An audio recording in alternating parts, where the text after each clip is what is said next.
Hello friends, welcome to my channel reuse dessert delight. তোমরা সবাই কেমন আছো? আশা করি ভালো আছো। আচ্ছা, আজ তোমাদের কাছে প্রশ্ন করি, আত্মীয় কে? যার সঙ্গে আত্মার সম্পর্ক সেই আত্মীয়, তাই না? তো আত্মীয় হবার জন্য কিন্তু সবসময় রক্তের সম্পর্ক থাকার প্রয়োজন পড়ে না। রক্তের সম্পর্ক না থাকলেও আত্মার টান থাকলেই আত্মীয় হওয়া যায়। আর আজকের এই কেকটি হচ্ছে আমার বাড়িতে ভাড়া থাকে যে দাদা বৌদি, তারই বড় ছেলের। আর তারাও কিন্তু আমাদের সঙ্গে এতটাই মিলেমিশে গেছে যে নিজের দাদা বৌদির মতোই।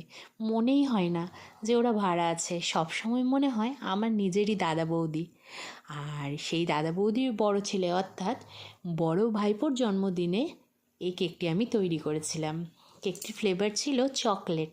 আমার বড় ভাইপো রাজ এই চকলেট কেক খেতে খুব ভালোবাসে, তাই ও আবদার রেখেছিল চকলেট কেকের জন্য। কেমন হয়েছে